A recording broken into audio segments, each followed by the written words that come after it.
बहुत ध्यानपूर्वक सुनिएगा। हम जब जब वृंदावन जाते हैं राधा रमन जी ऐसे ही मिलते हैं हमको, राधा रमन जी ऐसे ही रहते हैं, ये रस है। लेकिन किसी दिन आपने दर्शन किया और दर्शन करते करते जैसे ही आपने पलक झपक के दोबारा खोल करके देखा तो एक क्षण के लिए ठाकुर जी की जो त्रिभंग झांकी थी उसमें कुछ परिवर्तन दिखाई दिया। या तो ठाकुर जी ऐसे से ऐसे हो गए, या ऐसे से ऐसे हो गए, या कोई एक क्षण के लिए ठाकुर जी की आकृति में कुछ अंतर सा दिखाई दिया और फिर पलक झपक के देखा दोबारा ऐसे ही हो गए। ये एक क्षण के लिए बीच में जो आपके लिए ठाकुर जी ने किया, इसको रास कहते हैं। आपके लिए ठाकुर जी सहज हो गए। परमात्मा की प्रियतम की सहजावस्था को रास कहते हैं। सहज अवस्था समझते हैं?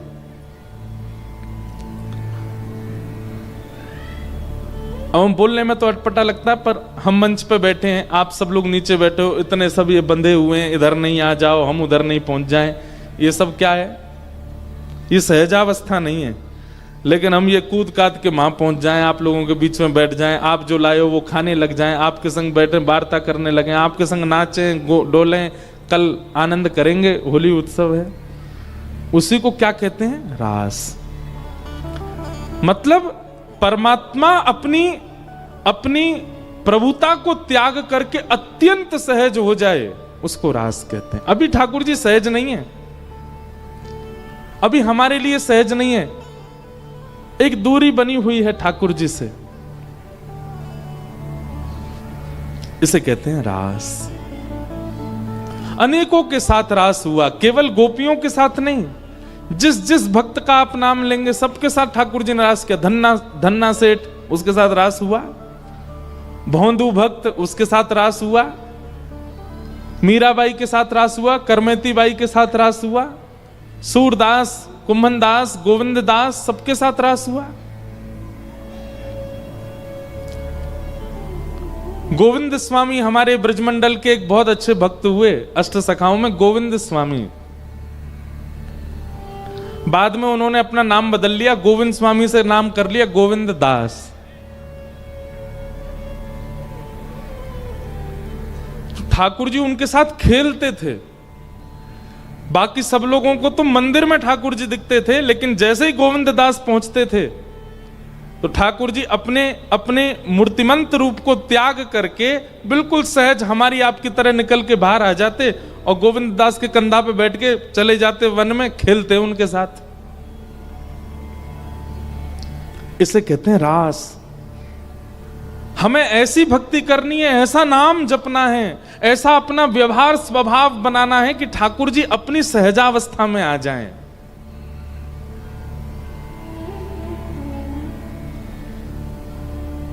एक दिन गोविंद स्वामी से ठाकुर जी बोले, ए गोविंदा, हाँ छुपन छुपाई खेलेंगे चलो।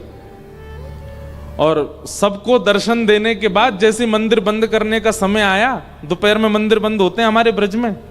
एक बात आपसे हम स्पष्ट कर दें, ये दोपहर में 12-1 बजे जो मंदिर बंद होते हैं ना ब्रज में, और उसके बाद ये 4 बजे जो खुलते, इसके बीच का जो समय है, उस समय वृंदावन में किसी एकांत स्थान को ढूंढिएगा जहां सघन वन हो, जहां खूब सारे वृक्ष वल्लरियां लगी हों। अब तो वन है ही नहीं वृंदावन में, ठाकुर जी कहीं दूर ही जाते होंगे रास करवे। उस समय आप वृंदावन के किसी बीथिन में, वृंदावन के किसी वन उपवन में डोलिए और वहां भजन कीजिए।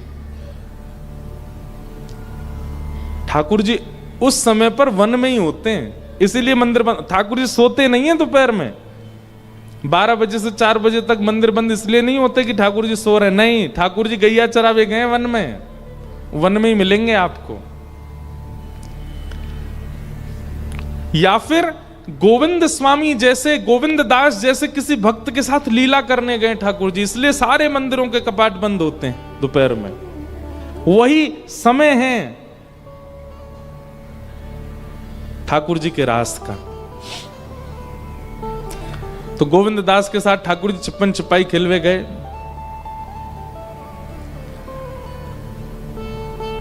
पहली बारी गोविंदा की आई। गोविंदास बोलो, लाला मैं 10 तक गिनती गिनूंगो, तुम छुप जाओ, मैं ढूंढूंगो। ठाकुर जी बोले, हाँ ढूंढ लो। गोविंदास 1 2 3 4 ऐसे गिनने लगे। ठाकुर जी दौड़े इधर उधर, दौड़ करके दूर एक कदम्ब वृक्ष था उसके ऊपर चढ़ गए। अब गोविंद दास की 10 गिनती पूरी भई तो उन्होंने बोला आ रहा हूं लाला, छुप जाओ। लेकिन गोविंद दास इतने चतुर, उनको पता है ठाकुर जी ने आज गुलाब का इत्र लगाया है, तो ठाकुर जी जहां जहां स्पर्श करते भागे होंगे वहीं से सुगंधी आ रही है। सूंघते हुए गोविंद दास जा रहे हैं। दूसरी बात, ठाकुर जी के चरणों में कुमकुम है। ठाकुर जी जहां जहां चरण रखते हैं वहां वहां कुमकुम छिड़क जाता है। चलते चलते गोविंद दास देख भी ले रहे हैं कहां कहां से कुमकुम छिड़क रहा है। इत्र की सुगंधी सूंघते सूंघते गोविंद दास पहुंच गए, कदम वृक्ष के नीचे जाके खड़े भये। जैसे देखा ठाकुर जी अपने सब पीतांबरी आदि समेट करके चुपचाप ऊपर बैठे थे। गोविंद दास बोले पकड़ लियो। ठाकुर जी उतर के नीचे आए, बोले ये बात अच्छी ना है, तू नेक में ही पकड़ ले हमें। बोले बात मत बनाओ, जाओ चलो 10 तक गिनती गिनो, मैं छुपूंगा, ढूंढो। बहुत सुंदर लीला है। ठाकुर जी गए। अब ठाकुर जी ने 10 तक गिनती करी, 1 2 3 4। गोविंद दास छिप गए जाकर के। ठाकुर जी आए ढूंढवे। अब गोविंद दास ना तो इत्र लगाते, ना उनके चरणों में से कुमकुम निकले। इतने गहरे वन में ऊपर वृक्ष पर जाके बैठ गए गोविंद दास। ठाकुर जी ढूंढते ढूंढते नैका देर ढूंढे ठाकुर जी। ठाकुर जी बोले ये और विचित्र बात, अब या को ढूंढो जन कहां चलोगे। ठाकुर जी ने मन में विचार किया या बैठो रहने दो, मैं जाके सो जाऊं। और ठाकुर जी दौड़ के गए मंदिर में, जाके सो गए। अपने बिस्तर पे पड़ गए प्रेम से। अब यहां गोविंद दास ऊपर वृक्ष पे बैठे हैं, मन में सोच रहे हैं ठाकुर जी आ रहे होंगे, अभी तक तो आए नहीं। सो गोविंद दास क्या कर रहे हैं, अपने आप को थोड़ा थोड़ा नीचे उतार रहे हैं कि मैं दिख जाऊं ठाकुर जी को। इतनी देर हो गई अभी तक आए नहीं। नेक उतरे पूरे ही उतर आए। और जहां ठाकुर जी खड़े हो गए गिनती के वहीं पहुंच गए। बोले कहां है ठाकुर जी, पकड़ लियो मैं जे खड़ो। लेकिन वहां ठाकुर जी तो है ही नहीं। इतने में शाम का समय हुआ, घंटे घड़ियाल बजे मंदिर के। गोविंद दास बोले ये घंटे घड़ियाल बज रहे हैं मंदिर में, ठाकुर जी मंदिर पहुंच गए। अच्छा मोकू यहां बैठो छोड़, स्वयं जाए के और वहां सोए गए हो कमरा में, याकू बताऊं मैं अभी। गोविंद दास जैसे गए मंदिर के बाहर खड़े होकर के देखी तो अंदर श्रीनाथ जी प्रेम से खड़े हैं, मंद मंद मुस्कुरा रहे हैं। ठाकुर जी ने नेक नजर ऊपर करके जैसे ही गोविंद दास को देखा, ठाकुर जी डर गए। बोले अब जे मुझे मारेगो या अकेलो छोड़ के आएगो मैं। गोविंद दास बोले दाव दे आयो भाज कमार, कबई तो निकसेगो भार, ऐसी दूंगो मार। ठाकुर जी डरने लगे। गुसाई जी बोले जय जय कहा भयो। बोले गोविंदा मुंह मारे हो या भगा दो यहां से। गुसाई जी ने जैसे ये बात सुनी नेत्र सजल हो गए। ठाकुर जी आप कितना प्रेम करते हैं, आप कितना स्नेह करते हैं, आप उनके साथ खेलने चले जाते हो। त्रिलोकी नाथ, तीनों लोकों का भार जिनके सिर पर है, वो इतने सहज हैं, इतने सरल हैं कि सारे काम छोड़। यहां व्यक्ति महाराज ब्याह हो जाए, 2 बालक हो जाए तो उस पर इतना समय नहीं होता कि वो रोटी खा ले। ठाकुर जी तीनों लोक, और केवल मानवों की चिंता नहीं है उनको, जलचर थलचर वायुचर सबकी चिंता है ठाकुर जी को, सबको देखना है ठाकुर जी को। उसके बाद 33 कोटि देवता, सूर्य चंद्र, ना जाने कौन कौन से नक्षत्र, सब ठाकुर जी के वश में। इतनी व्यस्तता होने के बाद भी वो प्रेमियों के लिए समय निकालकर उनके साथ खेलते हैं, नृत्य करते हैं, उनके घर जाके खा लेते हैं, उनके पास सो जाते हैं। इसी को कहते हैं रास, इसको कहते हैं रास। हमारे ठाकुर जी आए नहीं अभी तक, हमारे लिए अभी प्रायोरिटी निकाली नहीं है ठाकुर जी ने। सोचो बंधुओं, आपको कितना प्रेम देना पड़ेगा तब जाकर के ठाकुर जी आपके लिए समय निकालेंगे।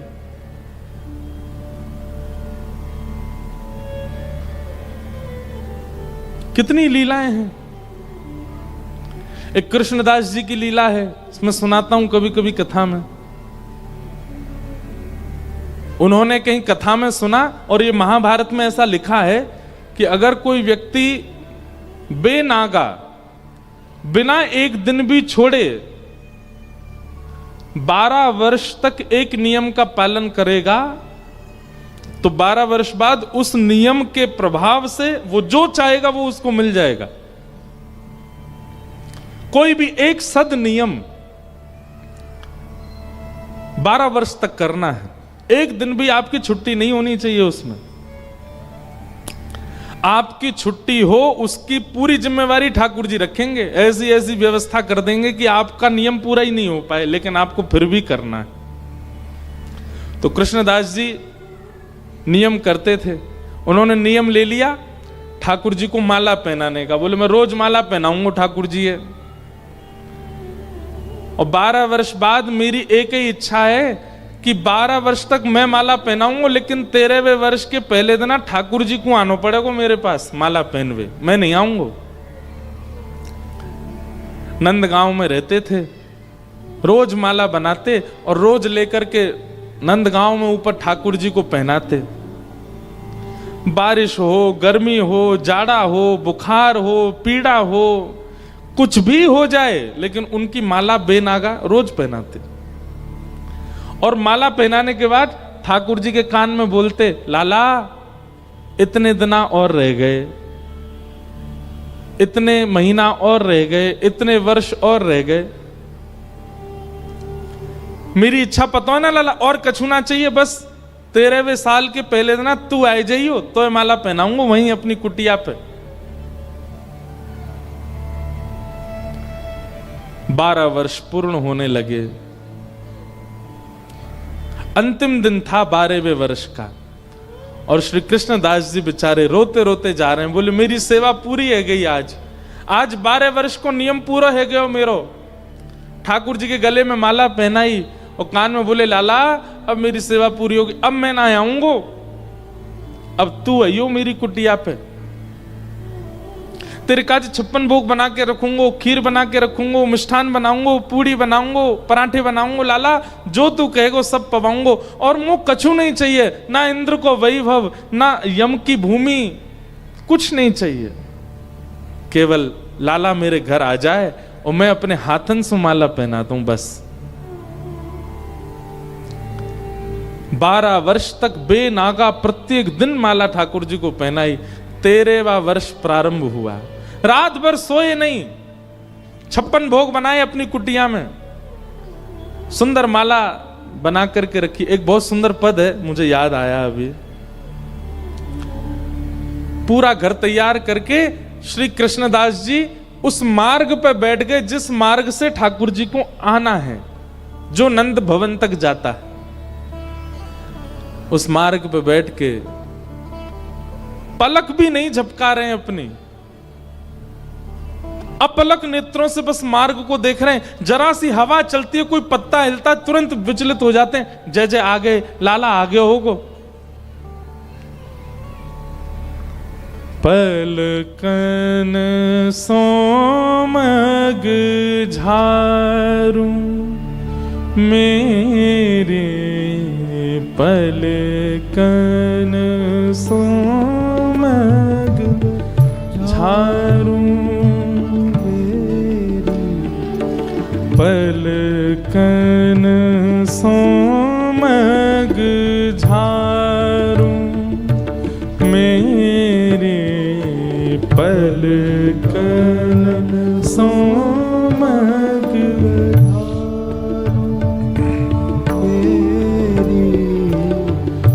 जामग मेरो गिरधार आवे, जामग मेरो गिरधार आवे, जामग मेरो गिरधार आवे, जामग मेरो गिरधार मग को मतलब रास्ता। जामग मेरा प्रियतम आवे, जामग मेरा प्रियतम आवे। हे तन मन जो बनवारू, मैं तो तन मन वारू, मेरी पलकन सोमग झारू, मेरी पलकन सोमग, पलकन सोमग झारू, मेरे पलकन सोमग झारू, मेरे सेज सवारू, चवर डुरावू, सेज सवारू, चवर डुरावू, मधुर मधुर स्वर गाऊं, मधुर मधुर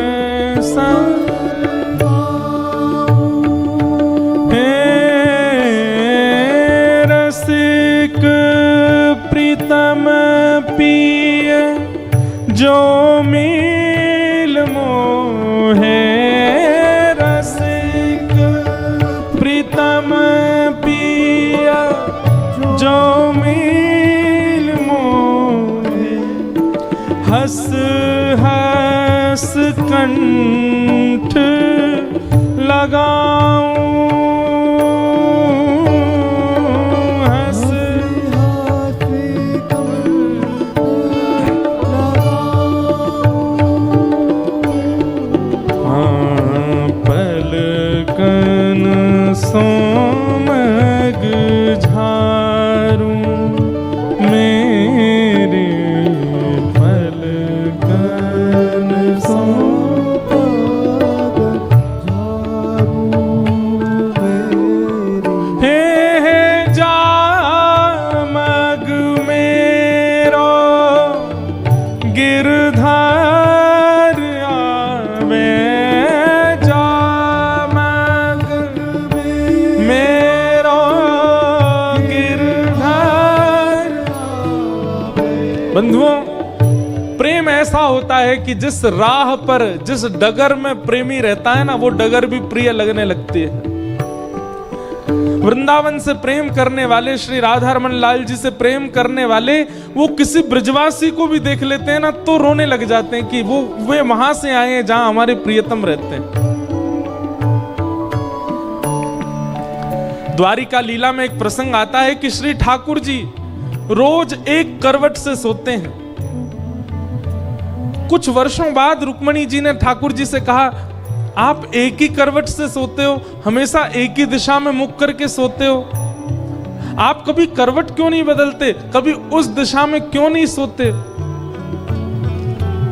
ठाकुर जी रोज इस बात को टाल देते। एक दिन रुक्मणी जी ने सौगंध देकर के कहा, आप मुझे बताइए आप एक ही करवट से क्यों सोते हो?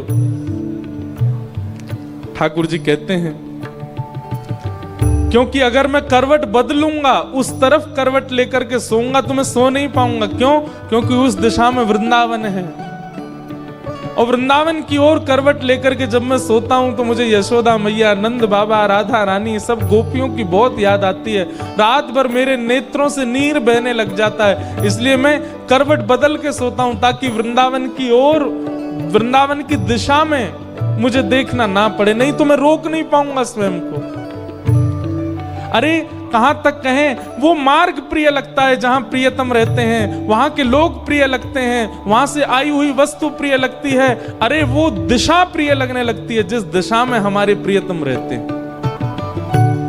जामग मेरो गिरधर आवे, जामग मेरो गिरधर आवे, तन मन जोवन वारू, तन मन जोवन वारू, मेरे पलकन सोमग झारू, मेरे पलकन सोमग झारू, मेरे पलकन सोमग झारू, मेरे पलकन सोमग झारू। कृष्णदास आज सुबह से बैठे हैं उसी मार्ग में जिस मार्ग से नंद भवन से ठाकुर जी आएंगे। पलक भी नहीं झपका रहे हैं, अपनी आंख खोल करके बैठे हैं। बोले मैं वो क्षण ऐसा ना हो कि मैं पलक झपकूं और उसी क्षण ठाकुर जी आ रहे हूं, वो क्षण में बिसराना नहीं चाहता, मैं छोड़ना नहीं चाहता। सुबह से दोपहर हो गई, ठाकुर जी नहीं आए। दोपहर से शाम हो गई, ठाकुर जी नहीं आए। शाम से रात हो गई, ठाकुर जी नहीं आए। रात से जब अर्धरात्रि हो गई तब तक भी कृष्णदास जी बैठे रहे। आ रहो होगो लाला, अभी व्यस्त होगो, यशोदा मैया ने पकड़ लियो होगो, नंद बाबा ने। आज से ज्यादा 100-150 साल पुरानी घटना है ये, नंदगांव की।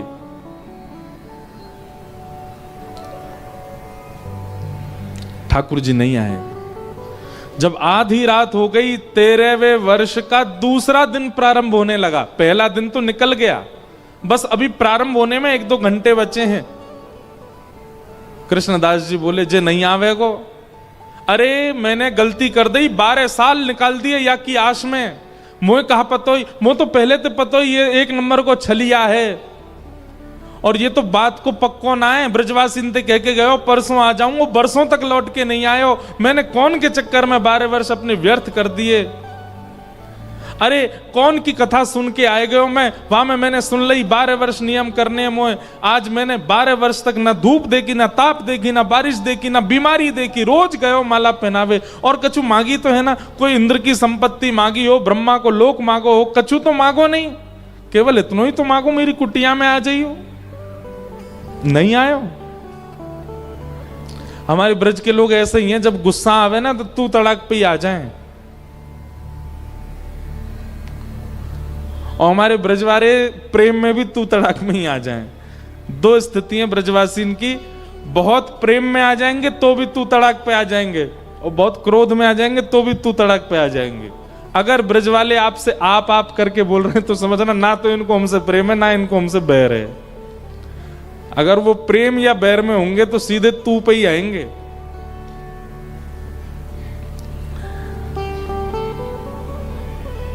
कृष्णदास जी बोले अब ना रहूंगा यहाँ पे, अब एक क्षण भी ना रुकूंगा यहाँ पे। अपने सबरे बोरिया बिस्तर बांधे, जितना 56 भोग बनाया था ठाकुर जी के लिए वो सब भी डलिया में एक जगह भर लिया, सबकी पोटली बनाई, पूरी कुटिया को उजाड़ दिया अपनी को क्रोध में, और सब सामान लेकर के निकल पड़े।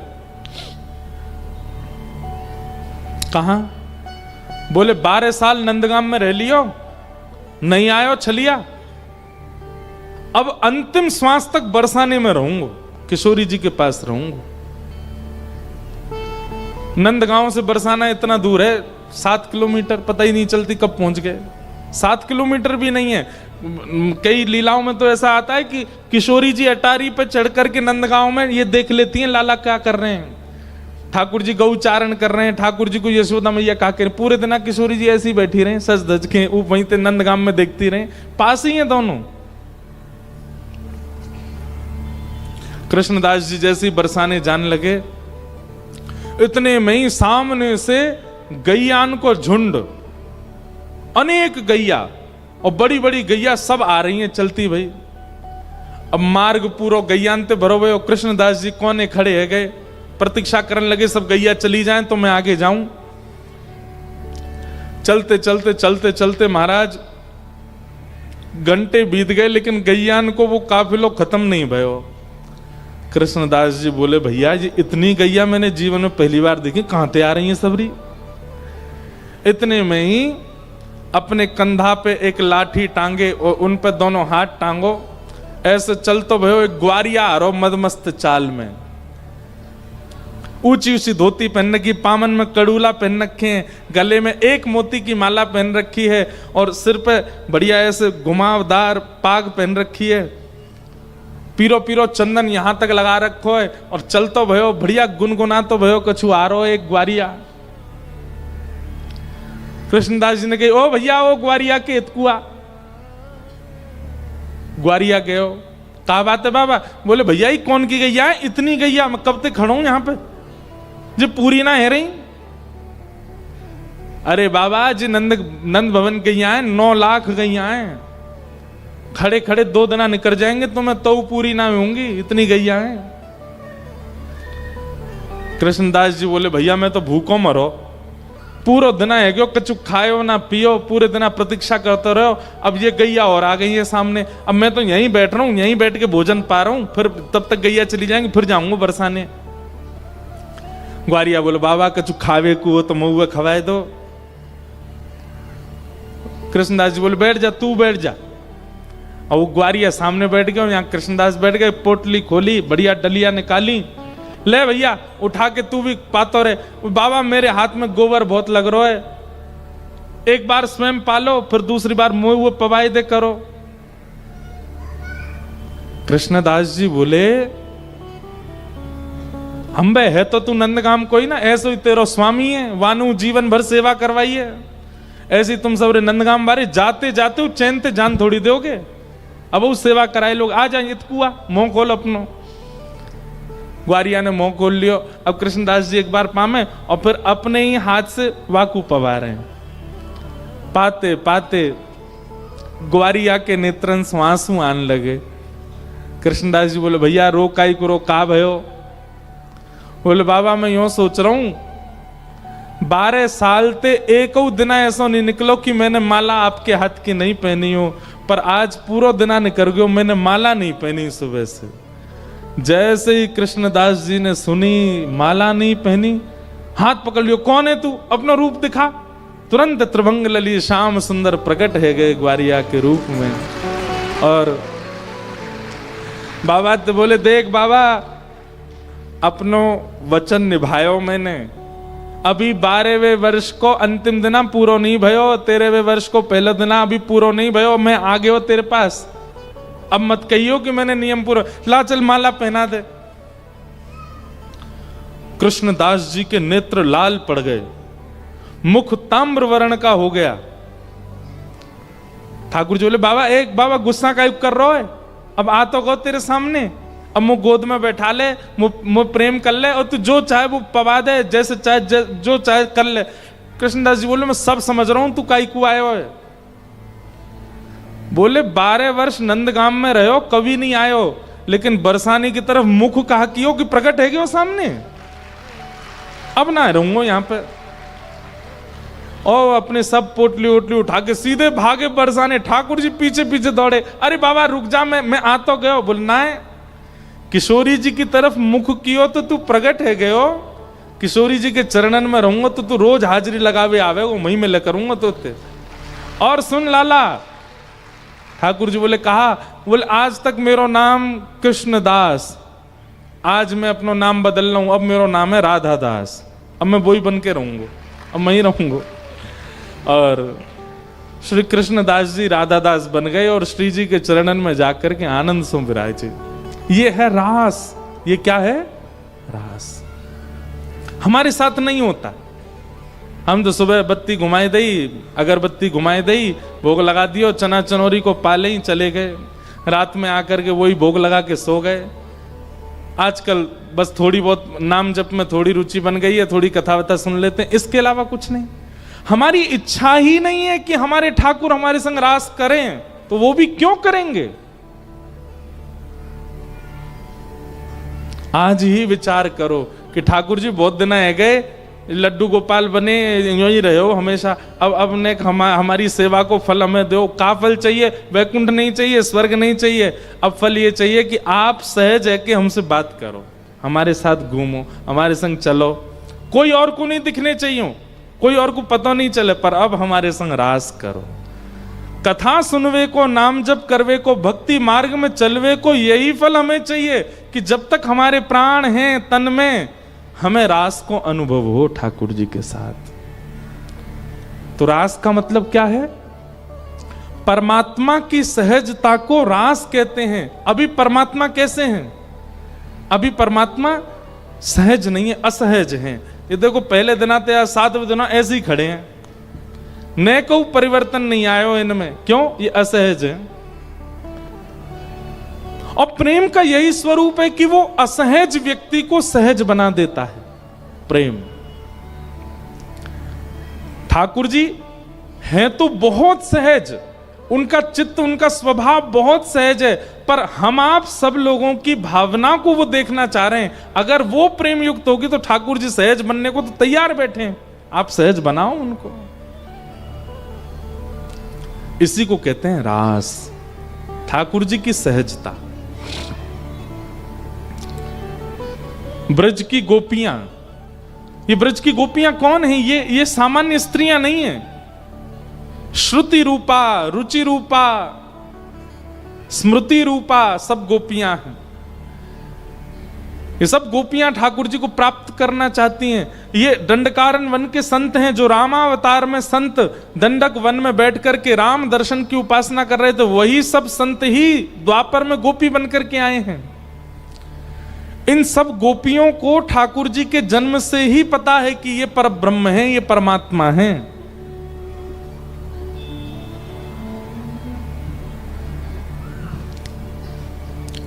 ज्यों ज्यों ठाकुर जी बड़े हो रहे हैं, त्यों त्यों गोपियों के मन में भाव आ रहा है कि नाथ अब कब अपने आप को हमें प्रदान करोगे, कब तक और प्रतीक्षा करनी पड़ेगी। एक दिन ठाकुर जी ने सब गोपियों को आश्वासन किया, देखो संसार ये जानता है कि मैं ब्रज को लाला हूं, तुम सब गोपी हो, पर मैं ये जानता हूं कि आप सब अनेक ऋषि हो जो अनेक वर्षों से मेरी प्रतीक्षा कर रहे हो, और मैं परमात्मा हूं। अब ये परमात्मा और जीवात्मा के मिलन का समय दूर नहीं है। आगामी शरद पूर्णिमा को हम आप सबके साथ रास विहार करेंगे। गोपियां प्रतीक्षा कर रही हैं शरद पूर्णिमा की। हमने एक कथा में बताया था ठाकुर जी ने शरद पूर्णिमा ही क्यों चुनी। सब लोग इधर देखो, बहुत सावधानी से सुनो।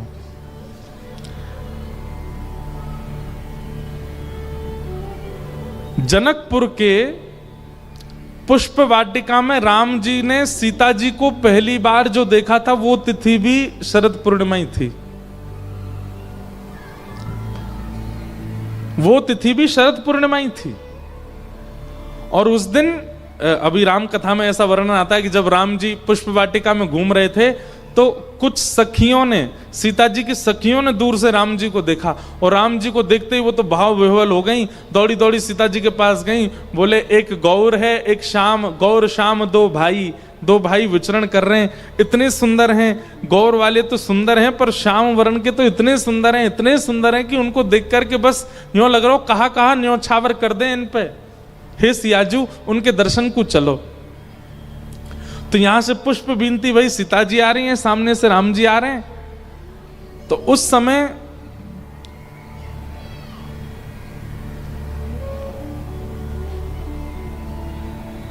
सीता जी ने जैसे ही राम जी को देखा, राम जी ने सीता जी को देखा, दोनों ने एक दूसरे का वर्ण कर लिया। लेकिन उस समय जितनी सखियां सीता जी के साथ में पुष्प वाटिका में थी, वो सब भी राम जी को प्रियतम भाव से वर्ण करना चाह रही हैं। पर राम जी बोले भैया हम मर्यादा पुरुषोत्तम हैं, एक पत्नी व्रती रहेंगे, और ये इतनी सारी सब सखियां जो हैं हमको घूर रही हैं, ये कैसे संभव होगा पूर्ण। तो मानो इशारों इशारों में राम जी ने उन सखियों को भी आश्वासन दिया, अभी आप चिंता मत करिए, अभी तो हमको सीता जी का ही होने दीजिए, पर द्वापर में जब हम कृष्ण बन करके आएंगे तब आप सब ब्रज की गोपी बन के आओगे और आप सबके प्रति वही भाव जो एक प्रिया प्रियतम का होता है वैसा भाव हम प्रकट करेंगे। अच्छा, एक बात हम स्पष्ट करना चाहते हैं, रास बिहार की चर्चा सुनकर के आप संसारी काम भाव को यहां प्रवेश मत कराइएगा, नहीं तो बहुत बड़ा अपराध हो जाएगा। हमारे ठाकुर जी की लीला, हमारे ठाकुर जी का स्वरूप, हमारे किशोरी जी का स्वरूप, इनको देखने के बाद, भैया कौन के गोपाल जी हैं दोनों, इनको व्यवस्थित कर लो, इनको रास बिहारी है तो रेगो यहां पे जय हो, वो तो भीतर ही आ गए, अब बाहर कैसे जाएंगे। अद्भुत है। क्या बता रहा था मैम? अरे मैया फंस गो।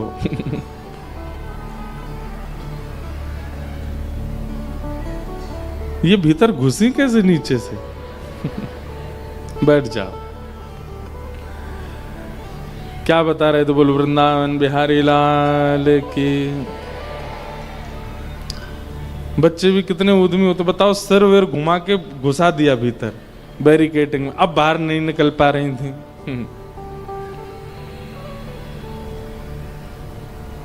रास श्रीमद् भागवत का सबसे सेंसिटिव प्रसंग है ये।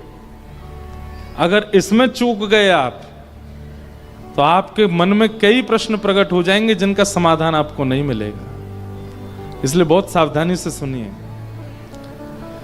किशोरी जी का रूप, ठाकुर जी का रूप, ये तो ऐसा रूप है जिसको देखने के बाद अगर किसी के चित्त में काम हो तो काम नष्ट हो जाता है। क्योंकि हम लोगों ने संसार के फिल्म बहुत देखी है ना, संसार के सिनेमा देखा है, इसलिए हमको प्रेम की बात होते ही वही दिखाई देता है।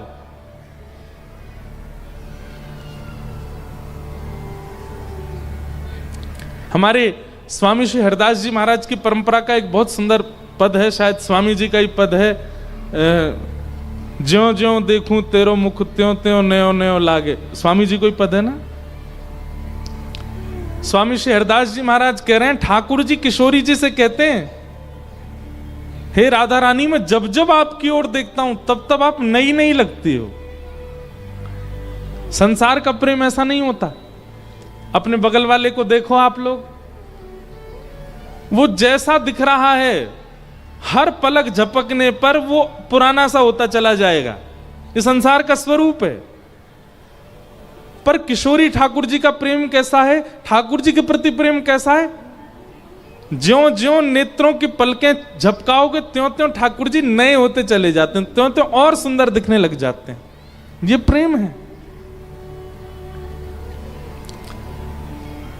तो ये समस्त दंडकारण्य वन के संत, जनकपुर की सब सखियां जो ठाकुर जी को देख करके मोहित हो गई थी, वही सब ब्रज की गोपी बन करके आए। और आज शरद पूर्णिमा का चंद्रमा जैसे उदित हुआ, ठाकुर जी की आयु अभी है 7.5 वर्ष। कितनी? 7.5 वर्ष। 7.5 वर्ष के बालक को देखो कितना बड़ा नेक्सा सा होता है। उनके प्रति 40 वर्ष की, 80 वर्ष की, 150 वर्ष की गोपियां प्रियतम मानती हैं 7.5 वर्ष के लाला को। उनको ऐसे देखती हैं ये हमारे प्रियतम। ये कैसे संभव हो सकता है? ये काम होगा तो संभव नहीं है। काम में तो आयु प्रधान होती है। प्रेम में ये स्वच्छंद प्रेम है, जहां छोटे से श्री कृष्ण में प्रियतम दिखाई दे रहे हैं, क्योंकि ये जानती हैं गोपियां की सामान्य नहीं है। गोपियां गोपी गीत में कहती हैं, न खलु गोपिका नंदनो भवान अखिल देहना अंतरात्म दृक्। हे नाथ, आप केवल यशोदा के लाला नहीं हो, आप केवल नंद जी के लाला नहीं हो, अखिल देही नाम अंतरात्म दृक, अखिल ब्रह्मांड के जितने भी मानव हैं सबके चित्त में रहने वाले साक्षात परमात्मा हो। विखन सार्थितो विश्व मुक्तये, ब्रह्मा की स्तुति से आप विश्व का कल्याण करने आए हो, हम जानती हैं इस बात को। ये गोपियां सामान्य नहीं है, सब जानती हैं कि ये परमात्मा है।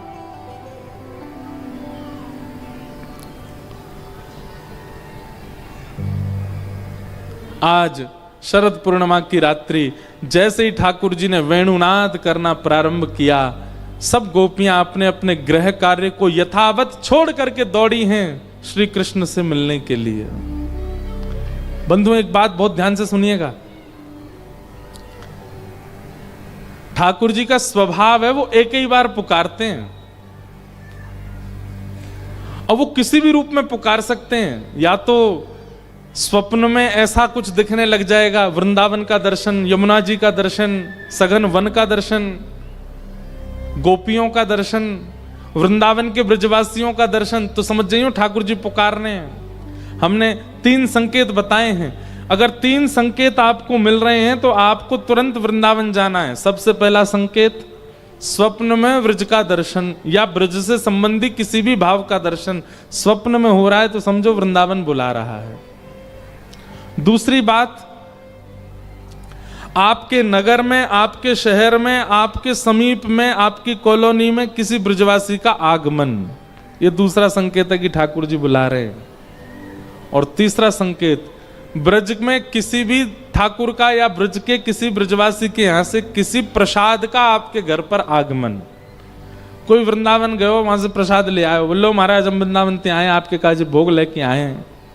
ये 3 संकेत यदि आपको हो गए हैं, उसी समय आप लोग वृंदावन चले जाइए। ठाकुर जी बुला रहे हैं, ठाकुर जी पुकार रहे हैं।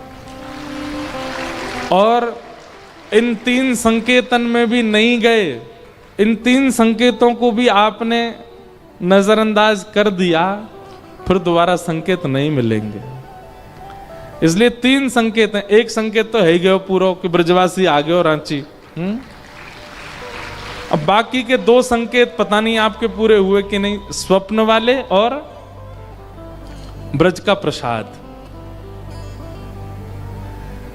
वैसे एक बात कहें, प्रसाद का मतलब वही नहीं जो जीभ से खाया जाता है, प्रसाद का मतलब वो भी होता है जो यहां से सुना जाता है।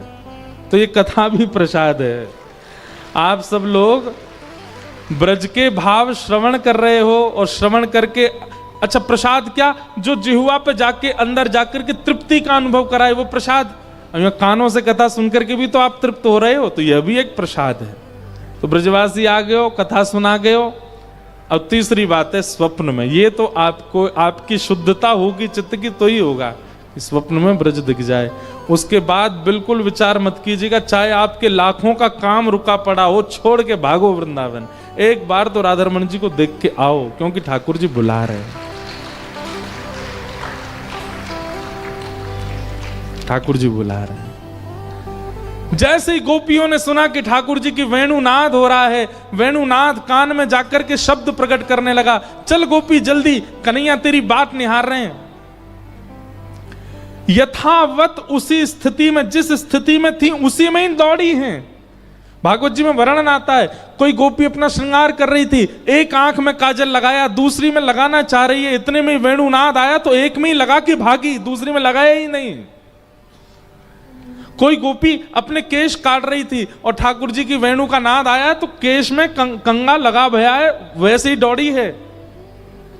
कोई गोपी सीरा बना रही थी और तभी कानों में ध्वनि आई तो हाथ में चम्मच लिए ही, कलची लिए ही भागी है ठाकुर जी के पास, यूं भी नहीं कि उसको धर दूं। कोई गोपी अपने पति को भोजन करा रही थी, पति देव ने कही रोटी लेके आओ, भीतर रोटी लेवे गई, इतनी में वेणु की ध्वनि, रोटी लेके ठाकुर जी के पास भगी है। ये भी विचार नहीं कि वाकु दे जाऊं। इसका मतलब क्या है, ये गोपियां कितने समय से प्रतीक्षा में थीं कि ठाकुर जी की पुकार के बाद इतना भी इन पर समय नहीं है कि हम व्यवस्थित होकर के फिर जाएं।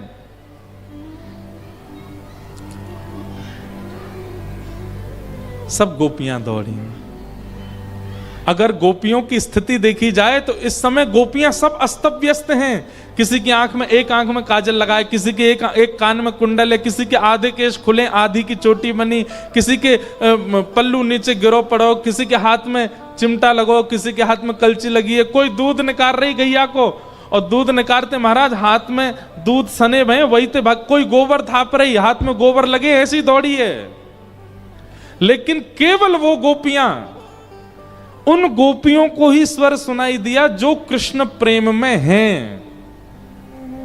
अनेक गोपियां हैं ब्रज में, पर सबको ठाकुर जी की वेणु सुनाई नहीं दी। हम एक बात कहते हैं कथा में, मुरली, वंशी और वेणु, ये तीन बात है। ठाकुर जी की मुरली सबको सुनाई देगी, वंशी कुछ वैष्णवों को सुनाई देगी, और वेणु प्रेमियों को सुनाई देगी। और वेणु अगर सुनाई दे गई, वेणु सुनने वाले अगर आप हो गए तो आप रुक नहीं पाओगे। गोपियां दौड़ी, सब दौड़ करके पहुंच गई वन में। ठाकुर जी थोड़ी देर वंशी बजाते रहे, नेत्र खोल करके देखा तो असंख्य लाखों गोपियां सामने खड़ी हैं, अस्त व्यस्त अवस्था में, और सब प्रेम भर के ठाकुर जी को देख रही हैं। आज मानो युगों युगों की प्रतीक्षा पूरी हुई है। भगवान ने जैसी गोपियों को देखा, स्वागतम वो महाभाग प्रियम किम करवाणि व ब्रजस्या नामयम कश्चित ब्रूतागमन कारणम। आइए आइए आइए, स्वागतम स्वागतम स्वागतम। आप सब गोपियों का आने का कारण बताएंगी, आप क्यों आई हैं? गोपियां मन में सोचने लगी, एक तो निमंत्रण दिया, ऊपर से बंशी बजा के बुलाए लिए, और हम सबरी ऐसी स्थिति में आ गई, अब हमसे पूछ रहे हैं आने का कारण।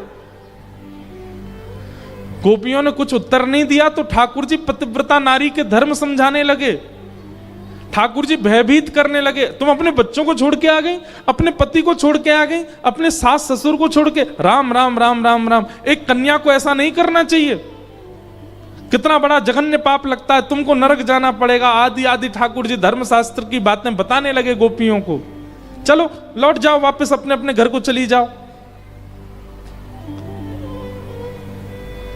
पर प्रेमी को भय नहीं लगता।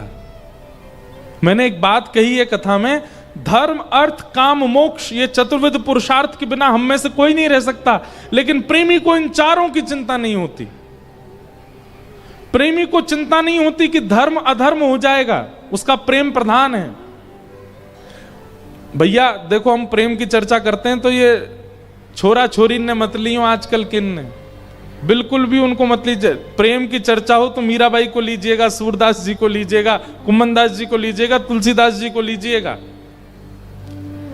कई लोग हमारे प्रेम की चर्चा को आजकल के युवाओं के प्रेम में बांध देते हैं।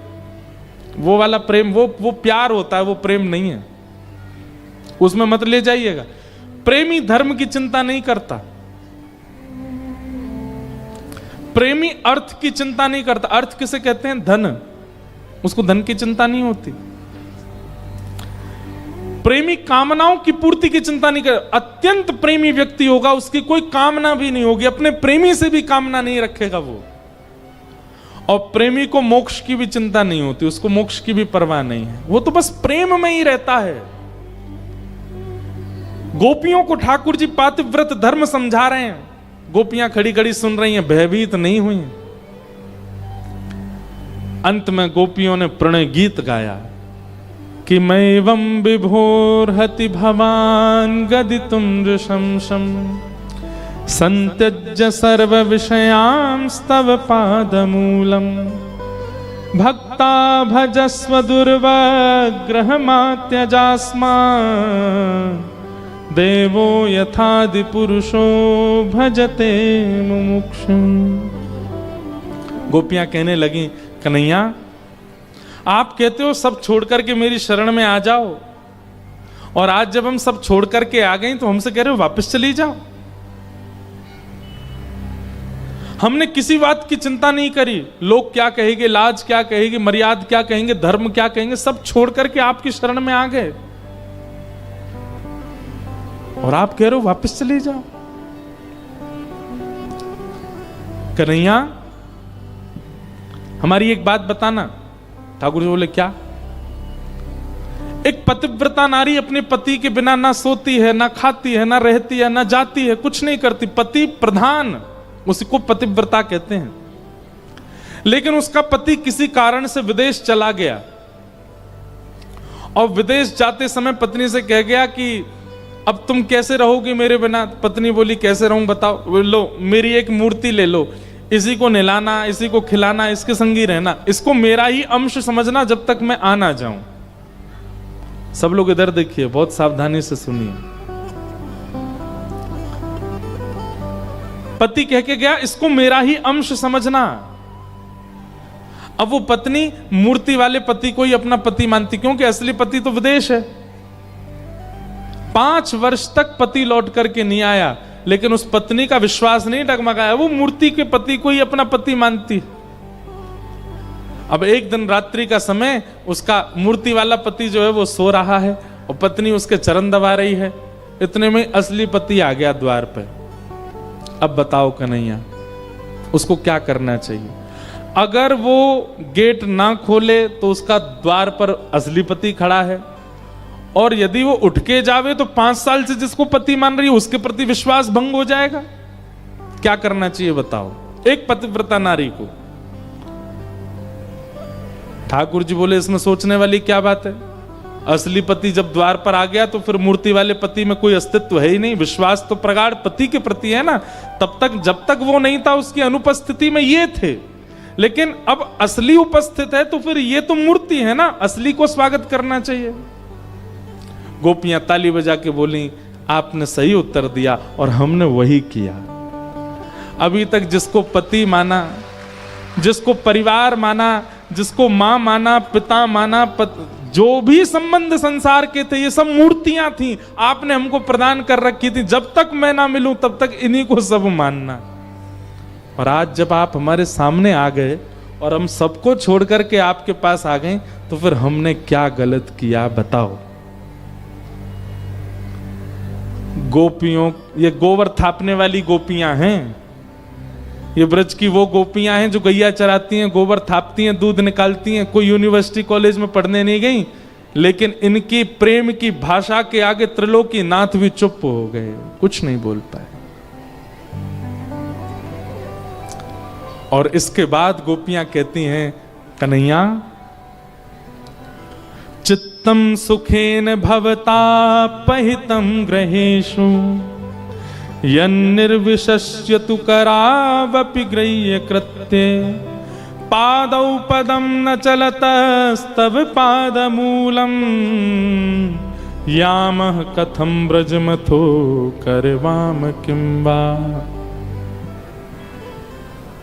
कन्हैया हम चली जा रही हैं, आपको हम अगर पीड़ा दे रही हैं तो हम चली जा रही हैं, हमारी एक वस्तु आपके पास है वो हमको वापस कर दो। ठाकुर जी बोले मेरे पास क्या है? बोले हमारा मन आपके पास है। हम रहती घर में पर मन आप में रहता है। भोजन बनाती है मन आप में रहता है, बच्चों को खिलाती है मन आप में रहता है, क्योंकि मन आपके पास ही है। वो मन हमको वापस कर दीजिए। आप अपने अंदर से हमारे मन में आप बैठ के वहां से निकल जाइए। हमारा मन वापस कर दीजिए, हम चली जाएंगे, फिर कभी लौट करके नहीं आएंगी।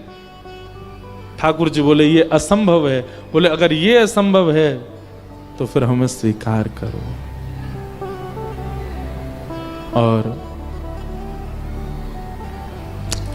ठाकुर जी ने अब रास किया।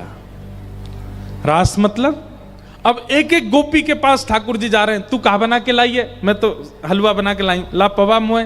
ठाकुर जी पाने लगते हैं। फिर दूसरी गोपी के पास जाते हैं, उसके गले में गलवियां डाल के बैठ जाते हैं, उसके घर की चर्चा सुनने लगते हैं। तीसरी गोपी के पास जाते हैं, उसके चरण दबाने लगते हैं। चौथी गोपी के पास जाते हैं, अरे लाला मुँह तो पसीना आ रहे हैं। ठाकुर जी अपने पटका से पहुंचने लगते हैं। मतलब इतने सहज हो गए ठाकुर जी सबके लिए कि सब गोपियों को सुख देने लगे। जैसा वो चाहती हैं वैसा प्रेम ठाकुर जी प्रदान करने लगे। लेकिन इस मार्ग में वही हुआ क्या? गोपियों को अभिमान हो गया। अभिमान क्यों हुआ?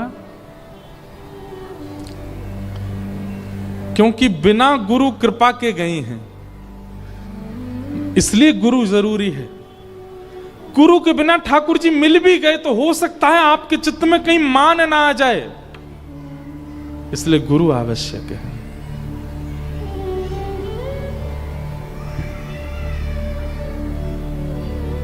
ठाकुर जी अंतर ध्यान हो गए। मान अगर आ गया आपके चित्त में, मैं एक बात कहता हूं बंधुओं, हमारे ठाकुर जी, हमारे गिरधरलाल ऐसे ही क्यों रहते हैं, राधारमण जी ऐसे ही क्यों रहते हैं, राधा वल्लभ जी ऐसे ही क्यों रहते हैं? वो कभी अपने हाथ सीधे क्यों ना करें, वो बैठे काहे क्यों ना है, वो लेटे काहे क्यों ना है, वो बोले काहे क्यों ना है? क्योंकि उनको हमारे मान की चिंता है। कहीं हमारे ठाकुर जी अगर अपने वास्तविक रूप से निकल करके बोलने चालने लग गए तो हमको मान हो जाएगा कि ओहो देखा मेरी भक्ति से, देखो ठाकुर जी बोलने लग गए, ठाकुर जी चलने लग गए। इसलिए ठाकुर जी स्थिर रहते हैं, और या फिर ठाकुर जी की स्थिरता ये बताती है कि अभी तुम मान रहित हुए नहीं हो, इसलिए तुमको स्थिर दिख रहे हैं ठाकुर जी। मान ठाकुर जी को प्रिय नहीं।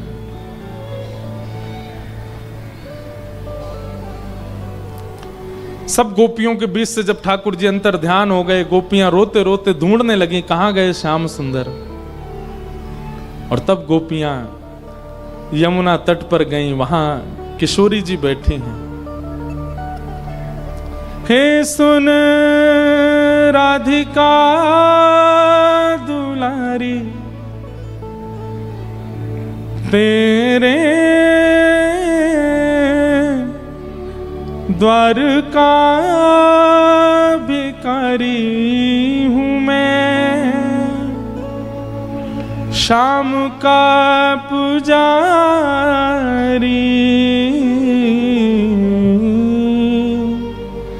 पीड़ा है हमारी हमें श्याम ना मिला, हमें श्याम ना मिला, हमें श्याम ना मिला, हमें श्याम ना मिला।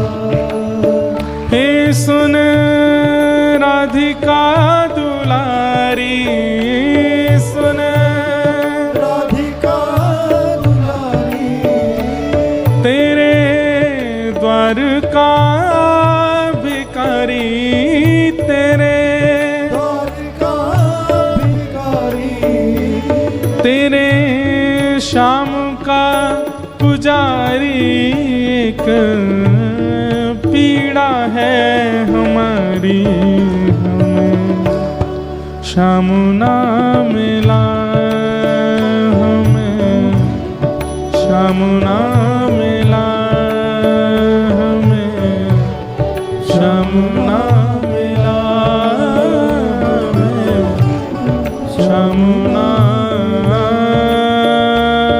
मिला।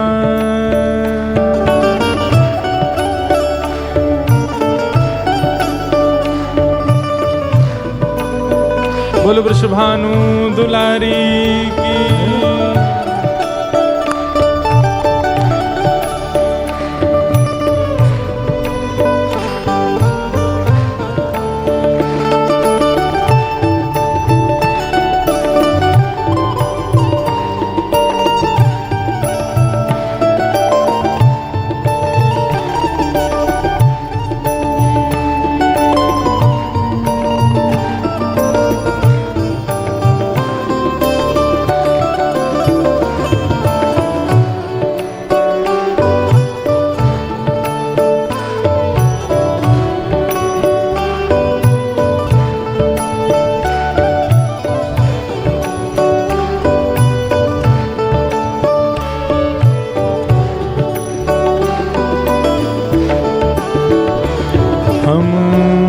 सोचते थे कान्हा कहीं कुंजल में होगा, सोचते थे कान्हा कहीं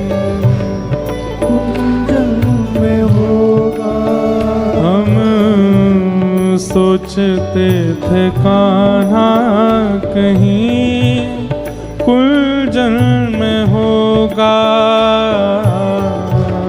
सोचते थे खाना कहीं कुंजन में होगा। हो अभी तो मिलन का हमने सुख नहीं भोगा, अभी तो मिलन का हमने सुख नहीं होगा। अभी तो मिलन का हमने सुख नहीं भोगा,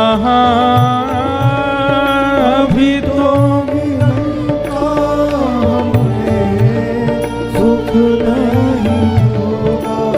सुन के प्रेम की परिभाषा,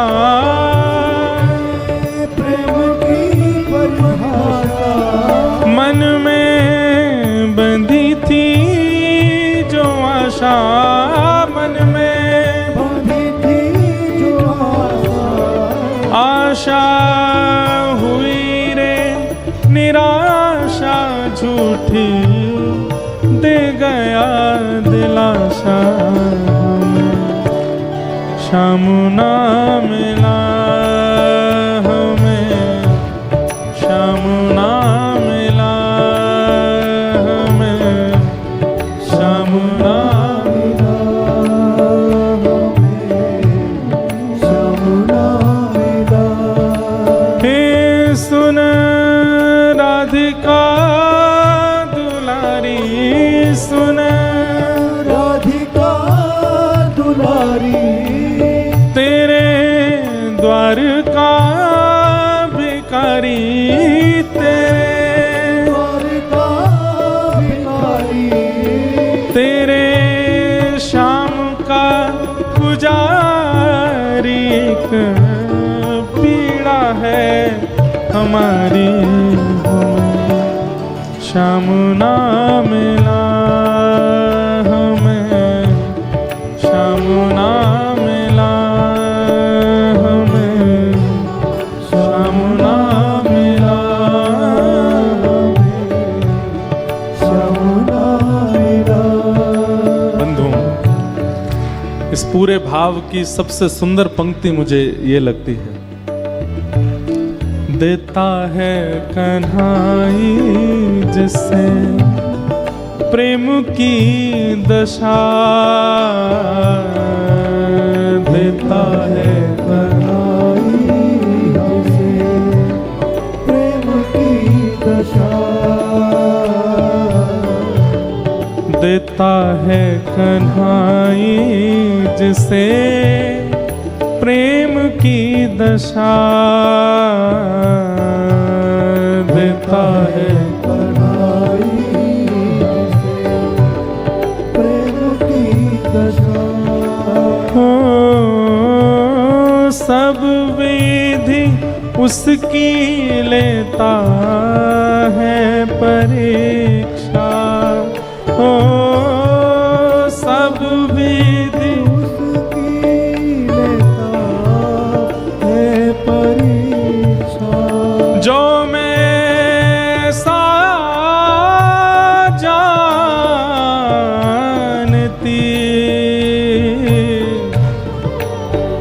प्रीत किए दुख हो, जो मैं सा जानती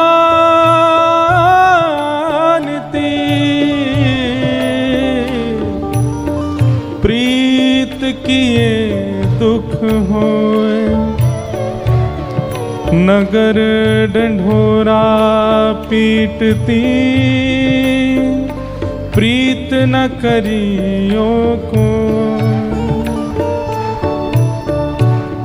मीराबाई, सक्कूबाई या जो भी कृष्ण प्रेम में आ चुके हैं, वो प्रवचन तो करते हैं कि आप भी कृष्ण प्रेमी बन जाओ, लेकिन कभी कभी कहते हैं सावधान रहना, पीड़ा बहुत मिलेगा, परीक्षाएं बहुत मिलेंगी। आप यदि प्रेम मार्गी नहीं हो, आप भक्ति मार्गी नहीं हो, आपका रास्ता बहुत सुगम होगा। लेकिन अगर आप प्रेम मार्गी हो तो आपके रास्ते में बहुत रुकावटें, बहुत संकट हो सकते हैं। पर यह भी याद रखिएगा, संकटों से प्राप्त करने वाली, मेहनतों से प्राप्त करने वाली वस्तु सुख भी उतना ही देती है। कृष्ण ऐसे नहीं मिलते, सहना बहुत पड़ता है। देता है कन्हाई जिसे प्रेम की दशा, देता है कन्हाई जिसे प्रेम की दशा। हो सब विधि उसकी लेता है परीक्षा। हो सब विधि उसकी लेता है परीक्षा। कभी निकट बुलाए, कभी निकट बुलाए, कभी दूरियां बढ़ाए, कभी दूरियां बढ़ाए। छलिया हाथ नहीं आए, छलिया हाथ नहीं आए। हमें श्याम ना मिला, हमें श्याम ना मिला, हमें श्याम ना मिला। श्याम ना मिला। हे सुन राधिका दुलारी, सुन राधिका दुलारी, तेरे द्वार का भिखारी, तेरे द्वार का भिखारी, तेरे श्याम का पुजारी। एक पीड़ा है हमारी, हमें श्याम ना मिला, हमें श्याम ना मिला, हमें श्याम ना मिला। श्याम ना मिला। हमें श्याम ना मिला, हमें श्याम ना मिला, हमें श्याम ना मिला। श्याम ना मिला। हमें श्याम ना मिला, हमें श्याम ना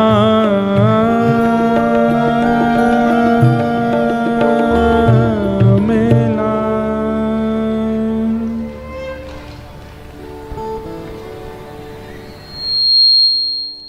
सब गोपियां किशोरी जी के चरणों में प्रणाम कर रही हैं।